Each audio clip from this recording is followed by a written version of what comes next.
My name is Raina Callahan. I'm 35, the youngest daughter in a family that always preferred polished success over quiet endurance. And I've spent most of my adult life in Seattle building a modest career in data compliance, while my older sister collected degrees, praise, and her father's loyalty like trophies.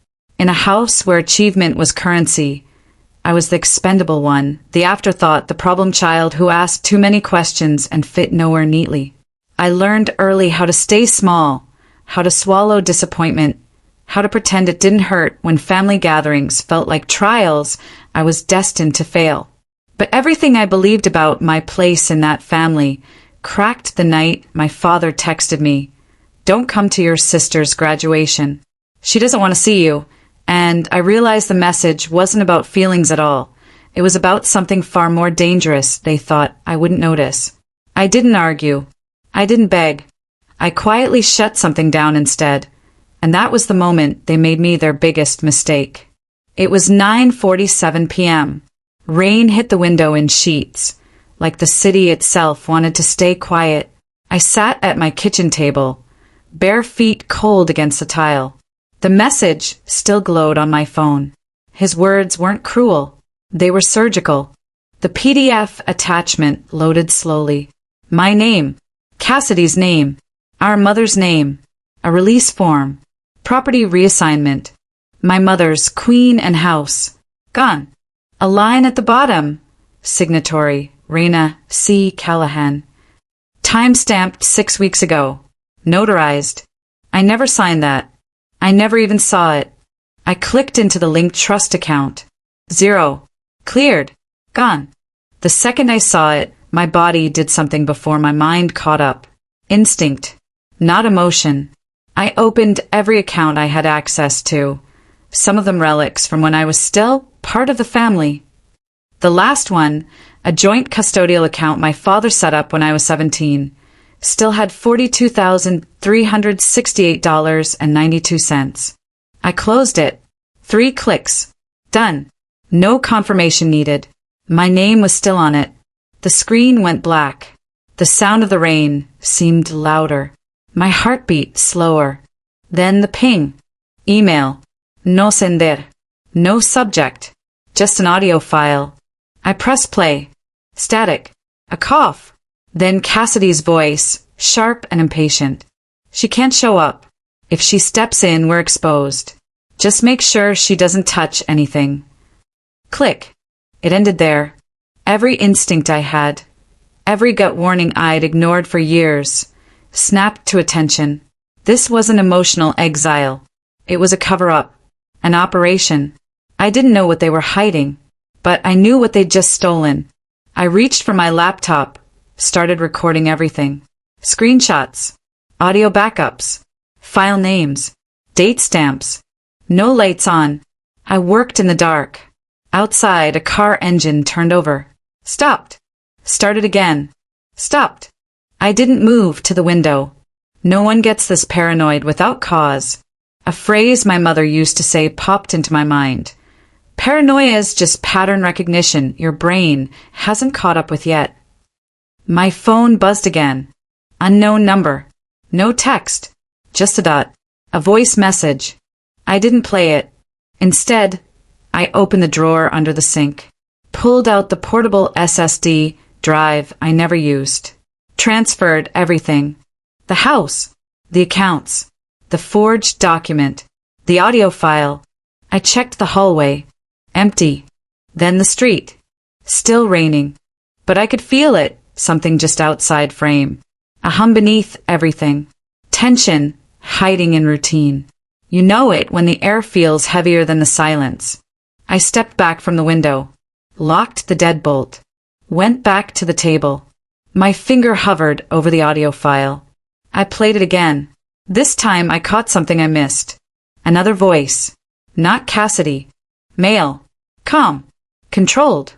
If she tries to reverse the transfer, we shut her down. Her name's still connected. That's the beauty of it. I stood completely still. And that's when it hit me. This wasn't theft. It was framing. They weren't just cutting me out. They were setting me up. If they wanted me silent, they just made a dangerous mistake. The front gate was still broken, still groaning sideways when pushed. Cassidy never fixed it. Of course she didn't. I stepped through with the hood of my coat, pulled low. The wind carried that damp Seattle rot.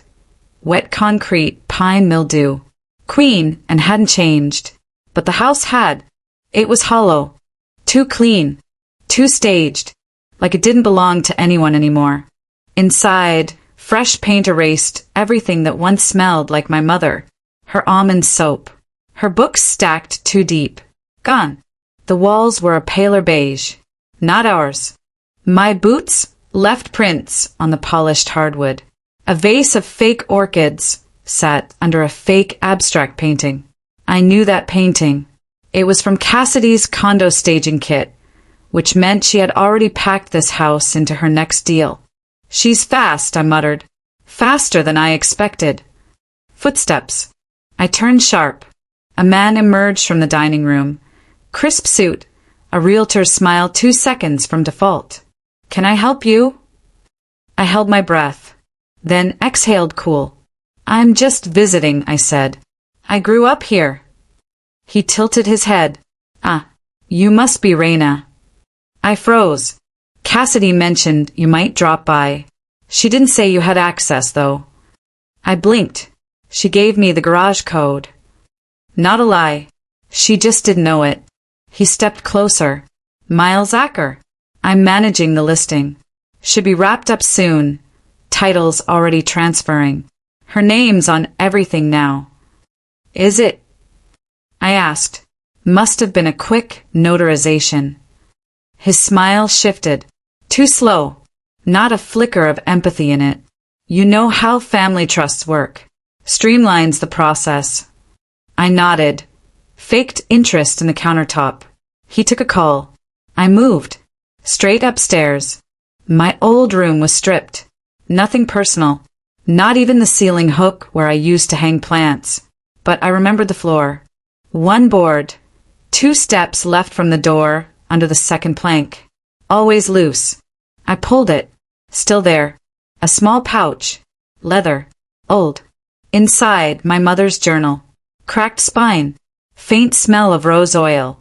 And beneath it, a flash drive wrapped in a receipt dated 2 days before she died. The handwriting on the receipt wasn't hers. My breath caught. You can't bury the past if the ground's still wet, she used to say. Now it made sense. I tucked the journal and flash drive into my coat, just as footsteps echoed from the stairs. You shouldn't be up here, Miles said from the hallway. I turned calm. Just remembering, I lied again. He didn't press. I walked out slowly, back stiff, heart racing. Cut scene. The drive booted up inside my car. I parked 4 blocks away, near an old bakery with busted neon lights. Folder 1, personal. Folder 2, trust revisions. I clicked the second one. The file opened. A scanned document. A revised will. Notarized but not executed. Lines struck through Cassidy's name. Everything rerouted. To me. No copies sent. No email trail. If this was real and it looked real, it was nuclear. Another file. Audio.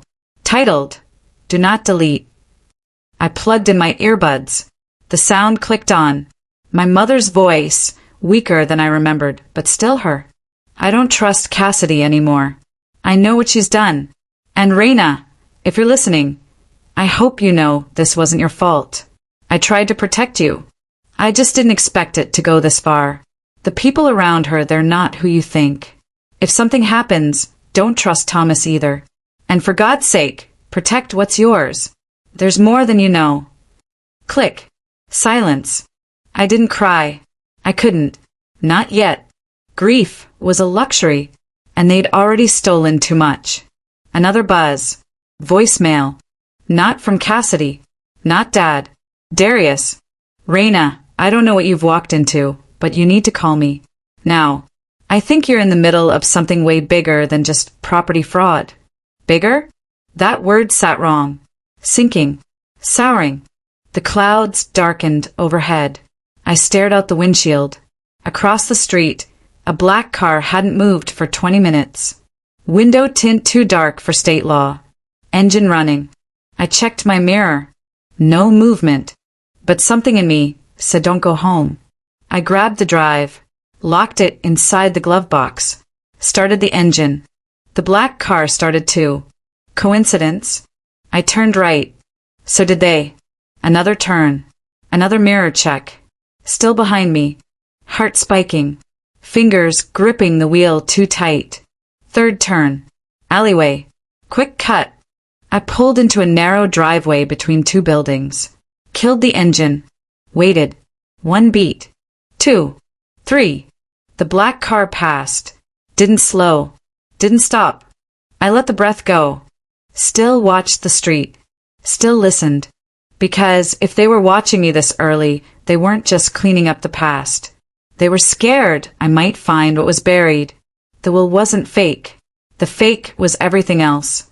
Darius lived 6 floors up in a building that reeked of varnished wood and secrets. When I knocked, he opened the door with a tension I hadn't seen in years. "You look like you just escaped something," he said. I stepped inside without answering. The place was dim. Only the TV was on, muted, glowing with security cam feeds. 6 screens. All static. One of them froze on the Queen and House. "You've been watching the house?" He nodded. "Since your mom died." I dropped the leather pouch on his coffee table. "She left this, hidden, along with a flash drive." He raised an eyebrow but didn't speak, just plugged it in. The files blinked open. He scrolled in silence. Stopped. Clicked. Paused the screen. Then looked at me. "Jesus Heine. This is felony-level fraud." "She signed over the house after she died?" "No. You signed it." I stayed quiet. He pointed at the screen.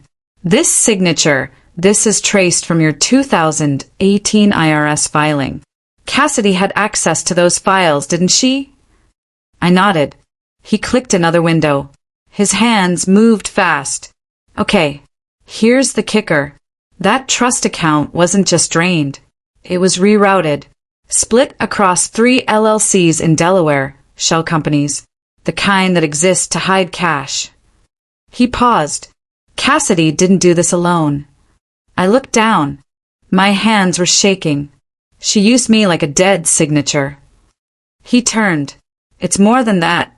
I traced one of the LLCs. The address is fake, but it's tied to an offshore asset movement group. That's high-end laundering." "You think she's working for someone?" "I think she's fronting." A beat. My stomach dropped. That graduation. It's not about celebrating. It's a deadline. Darius leaned in. "Whatever they're moving, it's finishing soon. Before the title on the house gets flagged. Before the trust paperwork gets challenged. They needed me silent until it was done." He nodded. "And if I wasn't?" "They'd ruin you." Cut scene. I sat on his balcony, wrapped in a blanket. Rain dripped from the railing. The air was sharp, cold enough to sting. "I used to think," I said quietly, "that the worst kind of betrayal was forgetting you. But no, the worst is using you, while pretending you don't exist." Darius stepped out beside me. He handed me a mug of coffee, black. No sugar. Just how I used to drink it when I wanted to feel strong. "She always competed," I murmured, "even when I wasn't playing. That's the part that kills me. Some people don't want to win. They want you to lose. It validates their emptiness." I didn't respond. A flicker of headlights swept across the brick wall opposite the balcony. Too slow. I stood fast. That car circled twice. Darius moved to the door. "Get inside." We ducked into the kitchen. He clicked on his desktop, backed up the flash drive, then reached under the sink, pulled out a box. Inside, a burner phone, a thumbprint padlock key, and a manila envelope labeled C-Transfer. He tossed it to me. "What's this?" "Everything I've pulled from Cassidy's transaction history over the past 6 months. Names. Accounts. Patterns. Why didn't you tell me before? I thought it was just resentment. Families implode all the time. But this. He paused. This is organized. Cut scene. Later that night, I sat alone in my apartment. Laptop open. Lights off. I ran the voice recording again. My mother's voice felt like smoke there, but not real. The sentence I hadn't heard the first time slipped in at the end. I should have told Raina sooner, but I thought Thomas would protect her. God, I was wrong. Thomas. My father. I rewound it. Played it again. His name clear. Regret raw. The man who sent that text. Who told me not to come. The man who married my mother, watched her die, and let our names get stolen. It clicked. If Cassidy was the face, Thomas was the gatekeeper. He had to know. He always knows. I closed the laptop. Grabbed my phone. Typed, "We need to talk. Now." Sent it to my father. 3 dots appeared. Then vanished. No reply. I stood in the dark. Every window felt exposed. Every shadow stretched longer than it should. And that's when I realized the obvious. If they needed my signature, they needed me. But now that they had it, I wasn't a liability. I was a loose end. The door to my apartment was ajar. Not wide. Not broken. Just enough. I froze in the hallway. Keys clenched between my fingers like a blade. The air smelled wrong. Cleaner, sharp chemical. Someone else's order layered over my chaos. I stepped inside. The couch cushions were slashed. Drawers dumped. Books yanked from shelves and left open like they'd been interrogated. My laptop was gone. The spare phone. Even the charger. But not everything. On my bed, centered like a message, lay my mother's leather journal. Opened. The spine cracked wider than before. A single page folded down. On the wall above it, written in black marker, 3 words pressed hard into drywall. You were warned. My breath hitched. Short. Sharp. I didn't scream. Fear is loud only when it wants witnesses. I backed out, quiet, shut the door without locking it. No point. Whoever did this already knew the routine. Cut scene. The motel off I-5 was a relic. Flickering sign, ice machine screaming like it was dying, curtains that smelled of old smoke. Darius waited inside room 17. Laptop open, 2 phones charging, a map taped to the wall with red thread connecting names I didn't want to know yet. You weren't followed, he said, not looking up. This time. I dropped the journal on the bed. They took everything else. Good, he said. Means they're panicking. He pulled up a timeline. My name circled in red. Cassidy's in blue. And one more green. Thomas Callahan. My father. Darius tapped the screen. I traced one of the LLCs that received your trust funds. It paid a consulting fee last month. To who? He turned the laptop toward me. A charity gala photo loaded. My father in a tux, smiling beside 2 men I'd never seen. The caption named the donor group. One of the men sat on the advisory board of a lobbying firm under federal review. My stomach dropped. That doesn't prove anything, I said, though my voice didn't believe me. It proves proximity, Darius said, and motive. I stared at the screen. The photo had been taken 3 weeks before my father texted me not to come to the graduation. 3 weeks before my signature appeared on documents I'd never touched. People don't betray you in a vacuum, Darius added. They sell something first. Usually silence. I thought of the text. Don't come. Not please. Not I'm sorry. Just control. Another truth surfaced, cold and precise. My father handled the trust's legal correspondence. He had access. He always insisted on keeping things tidy. A voice I once trusted echoed in my head. Family only works when someone's in charge. That was his philosophy. Order over fairness. Outcome over truth. A quote I'd once read floated up uninvited. The most dangerous lies are told calmly with paperwork. I swallowed. What happens next? I asked. Darius leaned back. Next, they escalate. You close the account. That slowed the transfer. They'll try to finish it another way. Through the house. Yes. And through you. He pulled up another feed. Security footage from a private parking garage. My father's car entering. Time-stamped last night. He met with them, Darius said. Not Cassidy. The other side. My chest tightened. So the graduation is a deadline, he finished. Public event. Private rooms. Distractions everywhere. A truth settled heavy in my bones. This wasn't about pushing me away. It was about keeping me out of sight. Cut scene. Later, alone in the motel bathroom, I stared at my reflection.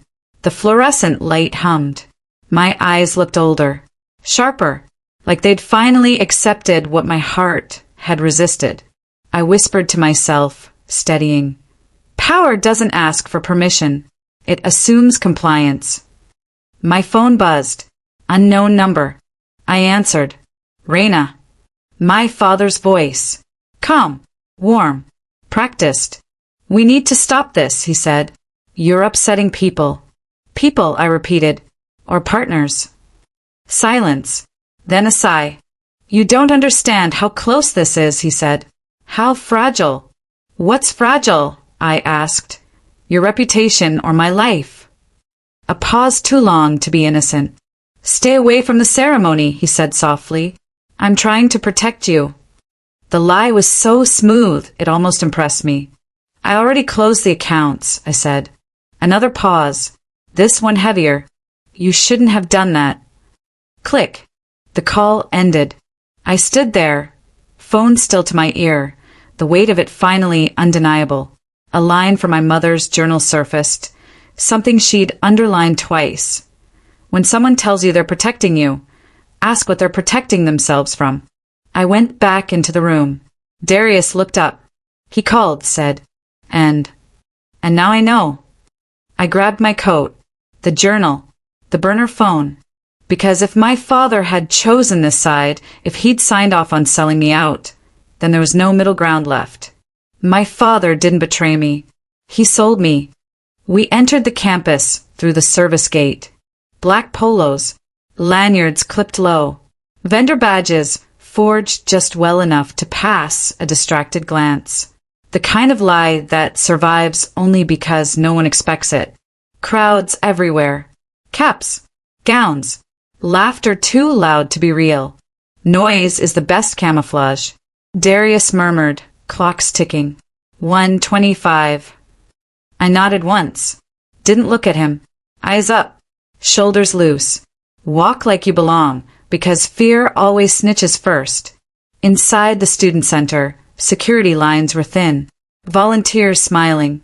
Nobody watching the people who weren't celebrating. I slipped behind a catering cart. Stainless steel rattled. Steam hissed. Smell of coffee and sugar. Cut scene. The mezzanine level overlooked the main hall. Glass walls. Private rooms. Where donors and family waited, where applause would drown out confession. Cassidy stood near the railing in ivory heels, robe draped open, doctorate hood resting like a crown. She was radiant, untouchable. My father stood beside her. Close. Too close. Darius's voice crackled in my earpiece. Crypto nodes just came online. Transfer windows open. I watched Cassidy's wrist. A slim watch. Black face. Too elegant to be innocent. I moved. A hand caught my arm. Mississippi restricted area. Grant Keene, the family attorney. His smile was the same one he used at funerals. Lost, he asked. I met his eyes. Calm. Empty. A trick I learned young. Bathroom, I said. His fingers tightened.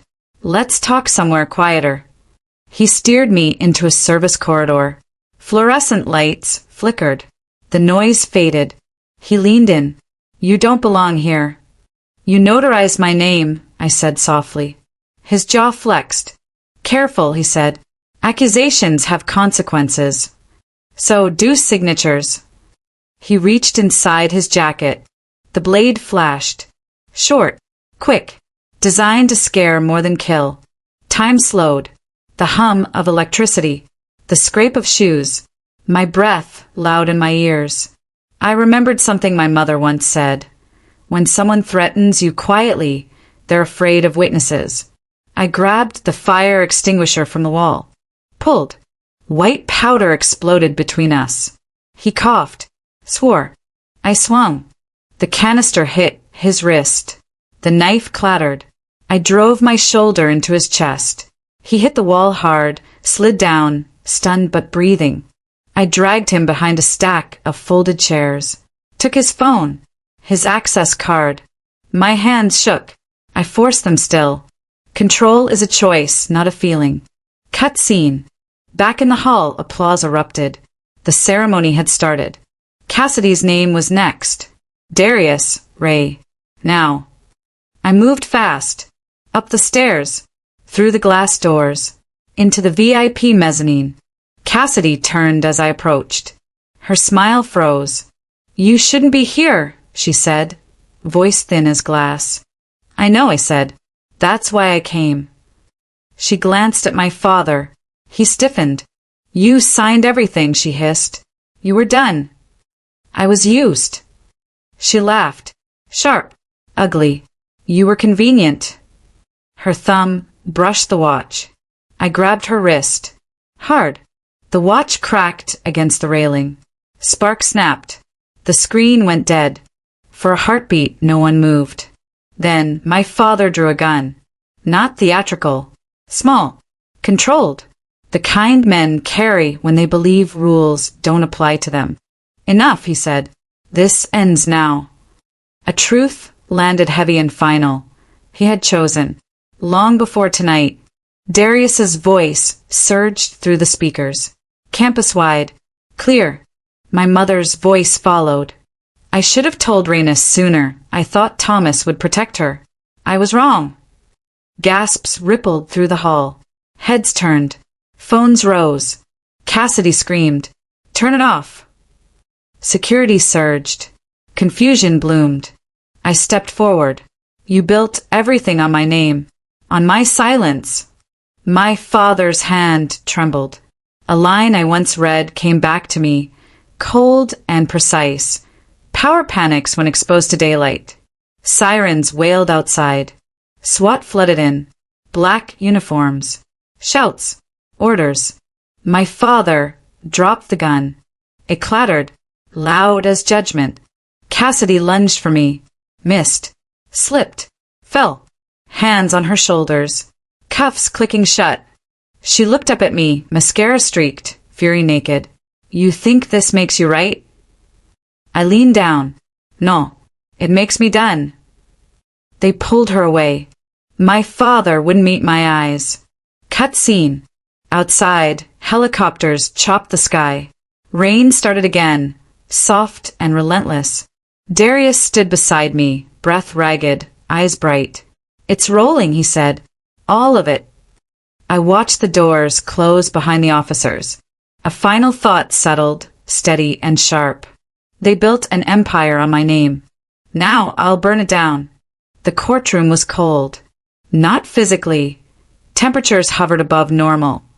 But in its hold on every breath, every darting eye, every whisper that fell between oak shelves and glass panes. The prosecutor called my name.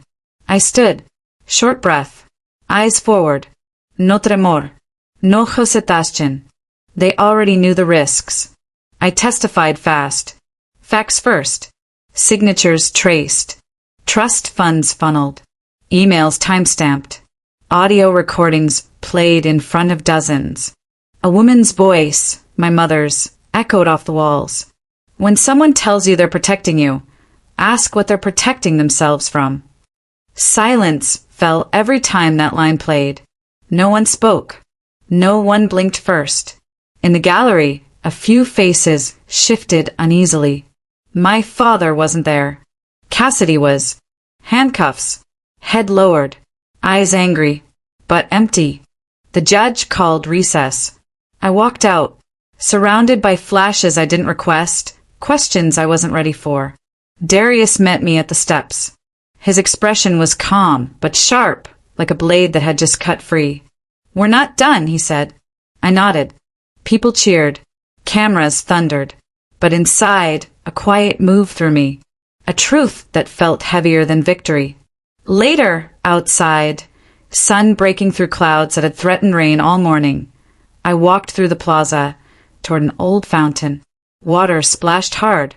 Short jets, like repetition trying to erase itself. People said things like, "Trust but verify." "Nothing is certain but change." Truths I'd lived without recognizing until now. A journalist approached. "Reina," she said, voice steady, eyes keen. "What's next?" I looked at the sky. Not upwards. Just past the moment. "We rebuild," I said. Short. Honest. No flourish. We rebuild what was broken. Not just assets. Trust. Her recorder blinked. I walked on. 2 weeks later, federal agents escorted me into the Queen and House. Empty. Echoing. A shell of memories and ghosts. No styling. No fake flowers. No realtor grins. Just light. And dust motes under high windows. I stood in the living room. Sun through blinds. Crosshatch lines like prison bars. I closed my eyes. A quote I used to dismiss in quiet moments returned. Strength is not born of comfort. I felt it then, not as a saying on repeat, but as a pulse in my own veins. I opened my eyes. The house was mine. Legally. Irrevocably. The deed transferred. The fraud cleared. The trust restored to proper heirs. Me. My phone buzzed. A text from Darius. Foundation board meeting tomorrow. I didn't smile, but I didn't hesitate, because something I once feared, action, had become a tool. I moved toward the hallway. Stopped. A framed photo on the wall. My mother, smiling wide, sunlit hair, eyes bright. I reached out. Fingers traced the glass. Then I turned. The foundation we built, named for her, opened 2 months later. It wasn't a museum. It wasn't a shrine. It was a guardrail. For people like me. And people braver than me. I stood behind a podium in front of a modest crowd. Faces familiar. Faces unfamiliar. Faces that had once felt abandoned by their own lives. I felt their eyes. I felt their stories. And I spoke. Truth, I said, isn't always loud. Sometimes it whispers. It waits. It tests you. A pause. I looked straight ahead. But when it speaks, you have to answer. Claps broke soft. Then louder. Some tears. Some nods. We all heard something in those words. Later that evening, when the city's lights pressed warm against the dark, I climbed up to the rooftop near my apartment. The skyline shimmered. Not pristine. Not perfect. But real. A humming truth beneath every fractured street. My phone buzzed again. Another number. Unknown. Photo preview, a document. I hesitated. Half expected danger. Half expected closure. I opened it. A scanned page. Handwritten. My mother's voice in ink. You are my compass. Trust no one, not even those who share your blood. I stared at it. Not angry. Not sad. Steady. A whisper of wind crossed the rooftop. I remembered the tension, the fear I thought would swallow me. But standing there, light at my back, I felt something solid. Truth survived. Justice survived. And I was still standing. A final truth I wouldn't speak aloud, though it pulsed in every nerve. You don't find peace by running. You earn it by facing what tried to destroy you. I exhaled. Slow. Controlled. And walked toward the elevator. The city waited. But now so did I. Nothing was over. Everything had changed. And this time I chose the next step. Not because I had to, but because I could.